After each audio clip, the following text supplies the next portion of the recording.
The Newsline. Hello and welcome back to Newsline, brought to you by People's TV. In today's news commentary, we draw your attention to a statement by Mark Carney, the Prime Minister of Canada. In an interview with Bloomberg, Carney said that the Canadian government would arrest Israel's Prime Minister, Benjamin Netanyahu, if he sets foot on Canadian soil. He made this statement in the context of the arrest warrants issued by the International Criminal Court, ICC, in The Hague, Netherlands. Speaking of these warrants, the United Kingdom, Canada, and France, the so-called unholy trinity of Europe, have historically led the way in recognizing the sovereign state of Israel.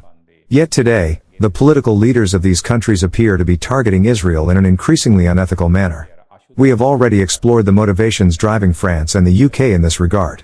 Today, let's examine what is influencing the political heads of Canada in their stance against the state of Israel. Carney also mentioned that the decision was made in accordance with the arrest warrants issued by the International Criminal Court. The ICC has issued warrants against former Defense Minister Yoav Gallant and Israeli Prime Minister Benjamin Netanyahu, as well as Hamas leader Mohammed Diaf, in relation to alleged war crimes and crimes against humanity during the Gaza conflict. It is important to note that the ICC operates under the Rome Statute, following a fixed set of legal protocols rather than the perceived scale or merit of the crimes.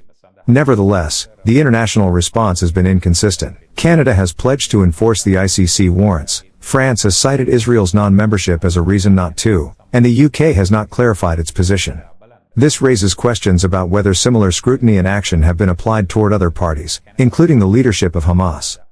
We have observed reports that Hamas militants rounded up Gazan civilians suspected of collaborating with the Israel Defense Forces, assaulting some with iron rods, shooting others in the knees with the intent to permanently disable them, and even executing some with shots to the back of the head. Hamas also eliminated its rivals who had been released from Israeli prisons as part of the hostage deal. These incidents were widely reported by international media and drew attention from social media activists worldwide. However, notable leaders such as Carney, Starmer, and Macron did not publicly condemn these atrocities, highlighting a stark contrast in the international response to violence perpetrated by different parties in the conflict. Now let's find out the reason for the Canadian political leadership to behave in this fashion. The Canadian Parliament has 15 Islamic political leaders representing the Muslim community in Canada. All of these are liberal politicians. At the moment, although the Conservative Party is in power, it needs the support of the Liberal Party, the opposition, which is decisive for making crucial decisions. For individual Conservative politicians, ignoring the concerns of these Muslim MPs could amount to political suicide. Nearly 2 million Muslims now call Canada home.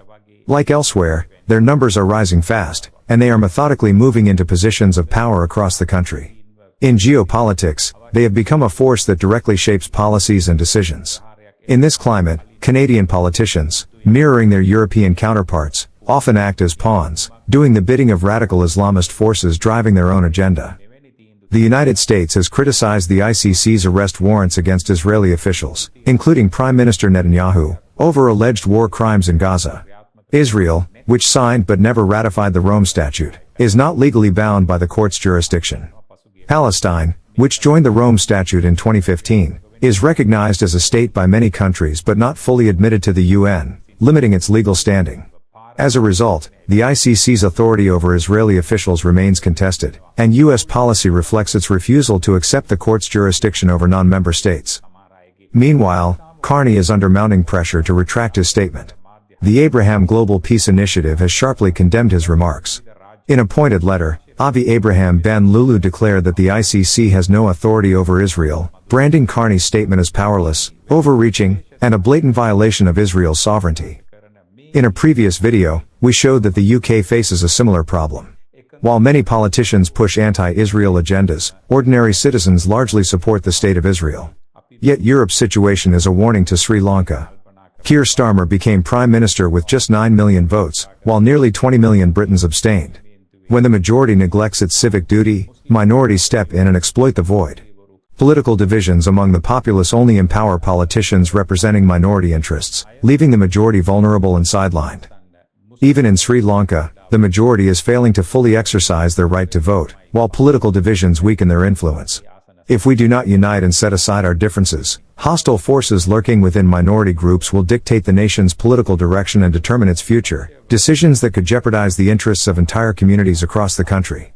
The time to act is now, before inaction hands control to those who do not have the nation's collective well-being in mind.